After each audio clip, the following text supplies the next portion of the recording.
പ്രേമ, ഇന്ത്യയിൽ ഒരു ദേശീയ ടെന്നീസ് താരത്തെ സ്വന്തം അച്ഛൻ കൊന്നുകളഞ്ഞു എന്നുള്ളൊരു ദുഃഖകരമായൊരു വാർത്ത വരുന്നുണ്ട്. എന്താണ് അതിൻ്റെ പിന്നിലുള്ള കാരണം? അതിൻ്റെ ഡീറ്റെയിൽ എന്തെങ്കിലും വന്നിട്ടുണ്ടോ? ഒറ്റ വാക്കിൽ ഇതൊരു ദുരഭിമാന കൊല എന്ന് വേണമെങ്കിൽ പറയാം. ഇപ്പോഴും ഈ 21-ാം നൂറ്റാണ്ടിലും അത് ഈ നമ്മൾ കേട്ട് പരിചയിച്ച രീതിയിലല്ല എന്ന് മാത്രം. നമ്മൾ ഈ സാധാരണ ഈ ദുരഭിമാന കൊല എന്ന് പറയുമ്പോൾ ഈ മറ്റ് സമുദായത്തിൽ പോയി പ്രേമവിവാഹം നടത്തി അതിൻ്റെ പേരിൽ കൊന്നുകളഞ്ഞു, മകളെ കൊന്നുകളഞ്ഞു അല്ലെങ്കിൽ മകനെ കൊന്നുകളഞ്ഞു, അത്തരം വാർത്തകളാണല്ലോ കേൾക്കുക. ഇത് അങ്ങനെയല്ല സംഭവം. ഇത് ഒരു പിതാവ് സ്വന്തം മകള് സാമ്പത്തികമായി സ്വയം പര്യാപ്തയായതിൻ്റെ പ്രശ്നമാണ്. സ്വന്തം മകള് 25 വയസ്സുകാരിയായ ഒരു പെൺകുട്ടി ഒരു ദേശീയ ടെന്നീസ് താരമാണ്. സ്വന്തമായി ഒരു ടെന്നീസ് അക്കാദമി നടത്തുന്നു. അതിൽ നിന്ന് വരുമാനം കിട്ടുന്നു. കൂടാതെ സോഷ്യൽ മീഡിയയിൽ ഇൻസ്റ്റാഗ്രാമും മറ്റ് അതേപോലുള്ള സോഷ്യൽ മീഡിയ പ്ലാറ്റ്ഫോമുകളിലൊക്കെ ആൾ സജീവമാണ്. അതിൽ നിന്നും വരുമാനമുണ്ട്. അപ്പോൾ ഈ പെൺകുട്ടി അത്യാവശ്യം വരുമാനം ഉണ്ടാക്കുന്നത് കൊണ്ട് പിതാവ് ഒരു റിട്ടയർഡ് അല്ലെങ്കിൽ ഒരു മുൻ ബാങ്ക് ജീവനക്കാരനാണ്. മുൻ ബാങ്ക് ജീവൻ ഇപ്പം നിലവിൽ തൊഴിലില്ല. അപ്പോൾ ഈ മകളുടെ ചെലവിൽ കഴിയുന്നു എന്ന പരിഹാസം ഇയാളുടെ നാട്ടുകാരുടെ കയ്യിൽ നിന്ന് പലപ്പോഴായി ഏൽക്കേണ്ടി വന്നു.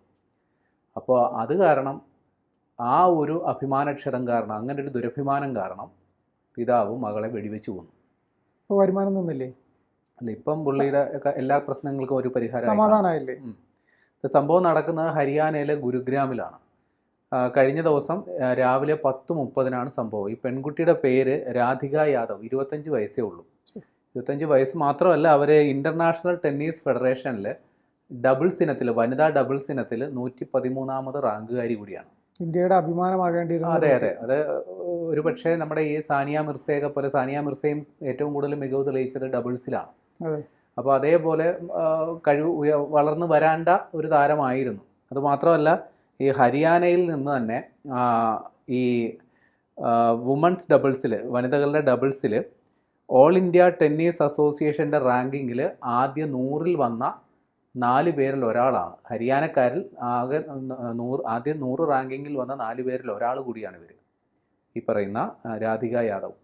ഈ രാധിക യാദവ് കുറച്ച് കാലമായിട്ട് ഈ ടെന്നീസിൻ്റെ വേദികളിൽ നിന്ന് വിട്ടു നിൽക്കുകയാണ്. കാരണം അവർക്ക് ഏറ്റവും ഒടുവിൽ പങ്കെടുത്ത ഒരു മത്സരത്തിൽ അവർക്ക് തോളിന് പരിക്കേറ്റിരുന്നു. അതിനുശേഷം അവർ മത്സര രംഗത്ത് നിന്ന് മാറുന്നെങ്കിലും ടെന്നീസിൽ നിന്ന് മാറുന്നില്ല. അവർ അക്കാദമിയിലേക്ക് പോയി, പുതിയ തലമുറയെ വളർത്തിക്കൊണ്ടുവരും. അതെ. അപ്പോൾ അതിൽ നിന്ന് വരുമാനം കിട്ടുന്നുണ്ട്, അവർ സജീവമാണ്. അപ്പോൾ ഈ പിതാവിൻ്റെ നിർബന്ധം, പിതാവിൻ്റെ പേര് ദീപക് യാദവ് എന്നാണ്, 45 വയസ്സാണ്. അവരുടെ അമ്മയുടെ പേര് മഞ്ജു യാദവ്. ഈ സംഭവം നടക്കുമ്പോൾ അമ്മ വീട്ടിലുണ്ട്. അവർ എന്തോ പനി ബാധിച്ച് വീട്ടിൽ കിടപ്പായിരുന്നു. ഇതൊന്നും അറിഞ്ഞില്ല എന്നാണ് അവർ പറയുന്നത്, എന്താണ് സംഭവം. അപ്പോൾ ഇവരുടെ വീട്ടിൽ, ഗുരുഗ്രാമിലുള്ള ഇവരുടെ വീട്ടിൽ ഈ പെൺകുട്ടി രാധിക യാദവ് ബ്രേക്ക്ഫാസ്റ്റ് തയ്യാറാക്കുകയാണ്. രാവിലെ 10:30 അവർ പ്രഭാത ഭക്ഷണം തയ്യാറാക്കുന്ന സമയത്ത് ഈ പിതാവ് പുറകിൽ നിന്നിട്ട്, ഇയാൾക്ക് ലൈസൻസ് ഉള്ളൊരു തോക്കുണ്ട്, അത് വെച്ച് 5 റൗണ്ട് വെടിയുതിർത്തു. അതിൽ 3 എണ്ണം ഈ പെൺകുട്ടിയുടെ ദേഹത്ത് തറച്ചു കയറി. ഇവർ തൽക്ഷണം മരിച്ചു. ഈ സംഭവം, ഈ വലിയ ശബ്ദവും ബഹളമൊക്കെ കേട്ട്, ഇവരുടെ 2 നില വീടാണ്, താഴത്തെ നിലയിൽ ഇവരുടെ അമ്മാവനാണ് താമസിക്കുന്നത്. അമ്മാവൻ്റെ പേര് കുൽദീപ് യാദവ് എന്നാണ്. അപ്പോൾ ഈ കുൽദീപ് യാദവ് അയാളുടെ മകനും അടക്കം ഓടി ഈ സംഭവ സ്ഥലത്തേക്ക് വരുമ്പോൾ ഈ പെൺകുട്ടി അവിടെ അനക്കമില്ലാണ്ട് കിടക്കുകയാണ്. തൊട്ടിപ്പുറത്തെ സ്വീകരണ മുറിയിൽ ഈ തോക്കുമുണ്ട്. അപ്പോൾ ഇതെന്തോ പന്തികേട് കണ്ട് ഇവരെ അപ്പം തന്നെ ഈ പെൺകുട്ടിയെ എടുത്തു കൊണ്ടുപോയി തൊട്ടടുത്ത ഒരു ആശുപത്രിയിൽ എത്തിച്ചു. പക്ഷെ അവിടെ എത്തുന്നതിന് മുമ്പ് മരണം സംഭവിച്ചു എന്നുള്ളതാണ്. അപ്പോൾ ഈ ഏറ്റവും വലിയ പ്രശ്നം, ഈ പിതാവിന് വന്ന അഭിമാനക്ഷതത്തിൻ്റെ ഏറ്റവും വലിയ കാരണം, ഈ പറയുന്ന പോലെ പെൺകുട്ടി സ്വന്തമായി സാമ്പത്തികം ഉണ്ടാക്കുന്നു, ധനമുണ്ടാക്കുന്നു. ഈ പിതാവ് മുൻ ബാങ്ക് ജീവനക്കാരനാണ്. ഇപ്പോൾ പ്രത്യേകിച്ച് തൊഴിലൊന്നുമില്ല, വരുമാനമില്ല. അപ്പോൾ ഇയാളുടെ സ്വന്തം ഗ്രാമത്തിലാണ് ഇയാൾ പാല് വാങ്ങാനായിട്ടൊക്കെ പോകുന്നത്, വീടിന് തൊട്ടടുത്തുള്ള ഗ്രാമപ്രദേശത്ത്. അവിടെ ചെല്ലുമ്പോൾ ഈ നാട്ടുകാരിൽ പലരും ഇയാളെ പറഞ്ഞ് കളിയാക്കുന്നു. എടാ, നിനക്ക് വല്ല പണിക്കും പോയിക്കൂടെ, മകളുടെ ചെലവിൽ ഇങ്ങനെ കഴിയണോ, ഈ രീതിയിൽ പറഞ്ഞ് കളിയാക്കാൻ തുടങ്ങി. പക്ഷെ അതൊരു ന്യായമായ ചോദ്യമാണ്. അതെ, ജോലിക്ക് പോയിക്കൂടെ പക്ഷെ ഇയാൾക്ക് ഇത് വലിയ അഭിമാനക്ഷതമാണ്. അപ്പൊ ഇയാൾ നിരന്തരം ഈ പെൺകുട്ടിയോട് ആവശ്യപ്പെട്ടിരുന്നു. പക്ഷെ അവിടെ വേറെ പ്രശ്നമുണ്ട്. അയാൾ ചിന്തിച്ചത് അതിന്റെ നെഗറ്റീവ് വശമാണ്. അതെ, അതായത് നീ മോളുടെ ചെലവിലല്ലേ ജീവിക്കുന്നത്. അത് മാത്രമല്ല, ഈ ഗ്രാമവാസികളിൽ ചില തുരപ്പന്മാര് ഈ പെൺകുട്ടിയെ കുറിച്ച് അപഖ്യാതികൾ പറഞ്ഞു വരത്താൻ തുടങ്ങി. ഇപ്പൊ സ്വഭാവഹത്യ നടത്തുന്ന രീതിയിലും പറയാം. അപ്പൊ അതൊക്കെ ഇയാളെ ബാധിക്കാൻ തുടങ്ങി. അപ്പോൾ പിന്നെ ഇയാൾ വന്നിട്ട് പറഞ്ഞ് ഇയാളുടെ ഈ പെൺകുട്ടിയുടെ ടെന്നീസ് അക്കാദമി ആദ്യം അടച്ചുപൂട്ടണമെന്നായിരുന്നു ഇയാളുടെ നിലപാട്. പിന്നെ ഒരു വർഷം മുമ്പ് ഈ പെൺകുട്ടി ഒരു വീഡിയോ ആൽബത്തിൽ അഭിനയിച്ചത്. ഞാൻ നേരത്തെ പറഞ്ഞില്ല, ഈ പെൺകുട്ടി സോഷ്യൽ മീഡിയയിൽ വളരെ സജീവമാണ്. ഇൻസ്റ്റാഗ്രാം അതേപോലുള്ള കാര്യങ്ങളിലൊക്കെ റീൽസൊക്കെ ഉണ്ടാക്കുന്ന കുട്ടിയാണ്. അപ്പോൾ ഒരു വീഡിയോ ആൽബം, അപ്പോൾ ആ വീഡിയോ ആൽബത്തിൻ്റെ പേര് കാർവാൻ എന്നാണ്. യൂട്യൂബിൽ സെർച്ച് ചെയ്താൽ ഇപ്പോഴും നമുക്ക് കിട്ടും. ഒരു ഹിന്ദി ആൽബം സോങ് ആണ്. അപ്പോൾ അതിൽ ഈ പെൺകുട്ടി അഭിനയിച്ചു. ആ വീഡിയോയും വൈറലായിരുന്നു. ഒരു ദേശീയ ടെന്നീസ് താരം അഭിനയിക്കുന്ന വീഡിയോ എന്ന നിലയിൽ സ്വാഭാവികമായിട്ട് അത് വൈറലാകുമല്ലോ. അപ്പോൾ ഈ വീഡിയോ ഇത് ഡിലീറ്റ് ചെയ്യണമെന്നൊക്കെയായിരുന്നു ഇയാളുടെ ആവശ്യം. അതൊക്കെ ഇയാൾക്ക് വലിയ അഭിമാനക്ഷതമായിട്ടൊക്കെയാണ് വന്നത്. അപ്പോൾ ഇതിൻ്റെ പേരിലാണ് ഈ വളർന്നു വരുന്ന ഒരു കായിക താരത്തെ, അതായത് ആ വീടിൻ്റെ തന്നെ ഒരു അത്താണി എന്ന് വേണമെങ്കിൽ പറയാം, കാര്യം ആ പെൺകുട്ടിയുടെ വരുമാനമാണ് ആ വീടിൻ്റെ ഏറ്റവും വലിയ ആശ്രയം എന്ന് പറയുന്നത്, അതിനെ ഇല്ലാണ്ടാക്കി വെടിവെച്ച് കൊന്നു. എന്നിട്ട് ഇനിയിപ്പോൾ പണിക്ക് പോകലല്ലോ, ഇനി ജയിലിൻ്റെ അകത്ത് കഴിയാം അയാൾക്ക്. ഇതിൽ പെട്ടുപോയത് ആ അമ്മയാണ്. അതെ, ആ അമ്മ ജോലിക്കൊന്നും പോകുന്ന അമ്മയൊന്നും ആയിക്കില്ല ചിലപ്പോൾ. ഇനി അവരുടെ ജീവിതം എങ്ങനെ മുന്നോട്ട് പോകും? അതെ, അവരുടെ മകൾ മരിച്ചു, ഭർത്താവിനെ ഉറപ്പായിട്ടും ജയിലിലാവും. ഏതായാലും ഇത് അഭിമാനക്ഷതം ഉണ്ടാകാനും മാത്രം ഇതിൽ എന്താണെന്നാണ് എനിക്ക് മനസ്സിലാകാത്തത്. കാര്യം ഒരു മകള് ഒരു ദേശീയ തലത്തിൽ ടെന്നീസ് മത്സരങ്ങളിൽ പങ്കെടുക്കുന്നു, അഭിമാനം ഉണ്ടാവില്ലേ? അതെ, നിരവധി ട്രോഫികൾ, അതായത് സംസ്ഥാനതല മത്സരങ്ങളിൽ നിരവധി പങ്കെടുത്ത് നിരവധി പുരസ്കാരങ്ങളൊക്കെ കിട്ടിയിട്ടുണ്ട്.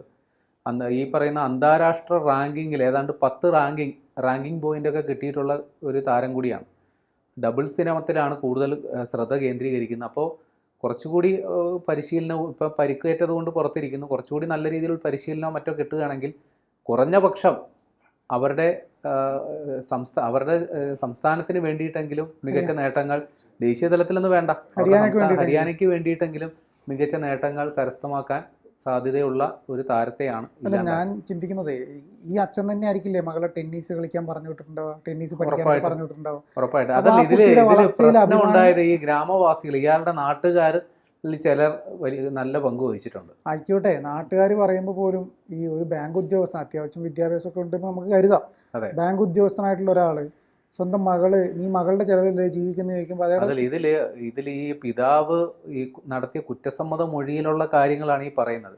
ഈ ഗ്രാമവാസികൾ ഇങ്ങനെ പറഞ്ഞു, അപ്പോൾ അതെന്നെ എനിക്ക് വലിയ മാനക്കേടുണ്ടായി, അതുകൊണ്ട് ഇത് തന്നെയാണോ യഥാർത്ഥ കാരണം? എന്താ ഉറപ്പ്? അതെ, ഈ പെൺകുട്ടിയെ കൊല്ലാനും മാത്രം അയാളെ പ്രേരിപ്പിച്ച കട സ്വന്തം ചോരയാണല്ലോ, എന്തൊക്കെ പറഞ്ഞാലും ആ ഒരു വികാരം ഉണ്ടാകണമല്ലോ. ഇത്രയും നാൾ വളർത്തിയ മോളാണല്ലോ. ആ മോള് ഇത്രയും രീതിയിൽ ഒരു കായിക ഇനത്തിൽ മത്സരിക്കുന്നു. ചിലപ്പോൾ ഈ വിജേഷ് പറഞ്ഞ പോലെ തന്നെ ഈ പിതാവ് തന്നെ ആയിരിക്കും ഈ ടെന്നീസ് പരിശീലനത്തിനടക്കം കൊണ്ടുപോയിക്കൊണ്ടിരുന്നത്. അപ്പോൾ ഇയാളുടെ കുറ്റസമ്മതത്തിൽ പറഞ്ഞതാണ് ഇക്കാര്യങ്ങളല്ല. ഇത് തന്നെയാണോ ഈ കൊലപാതകത്തിലേക്ക് നയിച്ചതെന്നുള്ള കാര്യം നമുക്ക് വ്യക്തമല്ല. അയാൾ പറയുന്നതാണ് ഇങ്ങനെ കുറേ കേസുകളുണ്ടെന്ന് ഈ ഉത്തരേന്ത്യൻ സംസ്ഥാനങ്ങളിൽ. പണിക്ക് പോകില്ല, വീട്ടിലിരിക്കും, മക്കളുടെ ചിലവിൽ അങ്ങനെ കഴിയുന്ന ആളുകൾ. പക്ഷേ ഒരു പ്രായമായി കഴിഞ്ഞ് കഴിഞ്ഞാൽ മക്കളുടെ ചിലവ് കഴിയാന്ന് പറഞ്ഞു കഴിഞ്ഞാൽ അതൊരു സന്തോഷമാണ് ശരിക്കും കിട്ടേണ്ടത്. നമ്മുടെയൊക്കെ നാട്ടിൽ അങ്ങനെ ആൾക്കൊരു സന്തോഷമാണ്, മക്കൾ ആയി, ഇനി വീട് നോക്കാൻ പ്രാപ്തിയുള്ള മക്കളായി എന്ന് നമ്മൾ ചിന്തിക്കും. പക്ഷേ പ്രേമം പറഞ്ഞ പോലെ ഇതിന് വേറെ തലമുണ്ടോ എന്നുള്ളത് നമുക്കറിയില്ലല്ലോ. ഇയാൾ പോലീസിനോട് പറഞ്ഞത് ഇങ്ങനെയാണ്, അതിപ്പോൾ വിശ്വസിക്കാനേ നമുക്കും വഴിയുള്ളൂ.